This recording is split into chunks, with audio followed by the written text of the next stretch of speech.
Now let's say you're thumbing through your anatomy and physiology worksheets, and you cut your finger, getting a paper cut. Today we're going to talk about the process that your body undergoes to heal this paper cut. In this video, we're going to go over the process of hemostasis. Not to be confused with homeostasis, hemostasis is the process of stopping the bleeding and ending blood loss from damaged blood vessels. It occurs in a series of 3 phases that occur as a chain reaction: the vascular phase, the platelet phase, and the coagulation phase. An important aspect of the first stage, the vascular phase, is vascular spasms. This is the local contraction of a vessel that decreases the diameter of the blood vessel, thus preventing blood loss. The endothelium in the vessels undergo important changes as well. They contract and expose the underlying basement membrane, release chemical factors and local hormones that promote vascular spasms, and promote cell division. And they become sticky to allow platelets to attach and prevent blood flow at the damaged site.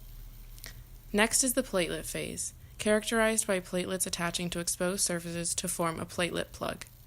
The aggregation of platelets happens as soon as 15 seconds after the injury. The platelets become activated and change shape and release compounds. The compounds help stimulate vascular spasms, clot blood, promote vessel repair, and help with platelet aggregation. The size of the platelet plug must be limited, however, to prevent clotting from spreading elsewhere in the body and from getting too big.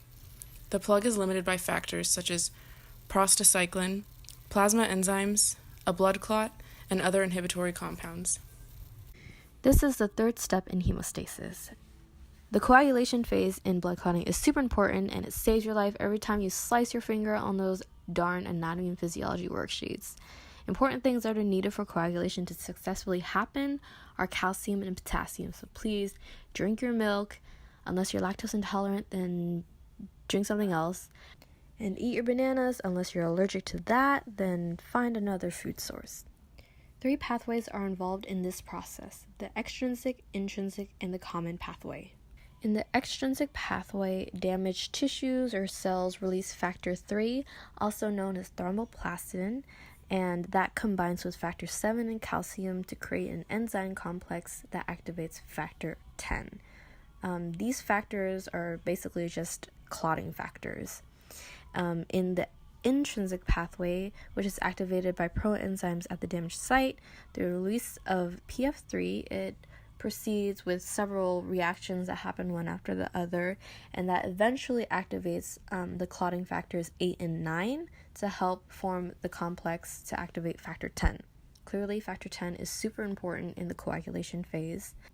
Factor 10 is extremely important in the last pathway, the common pathway, because it activates a complex called prothrombin activator, and that converts prothrombin into thrombin. Thrombin is important because it completes the clotting process, converting fibrogen into fibrin, and the fibrin network grows to trap more blood cells and platelets that all contribute into sealing the damaged part of the blood vessel. The fourth and final step of the phases of hemostasis is clot retraction, a process that continues over 30 to 60 minutes. In this phase, the torn edges are pulled closer together, which helps to reduce residual bleeding, stabilize the site, and reduces the size of the damaged area. This process makes it easier for supporting cells like the fibroblasts, smooth muscle cells, and endothelial cells to make the repair. During this repair, the clot eventually dissolves into the process of fibrinolysis, when the proenzyme plasminogen is activated by the enzymes thrombin and tissue plasminogen activator, or TPA. This produces the enzyme plasmin, which is responsible for digesting the fibrin strands and eroding the clot.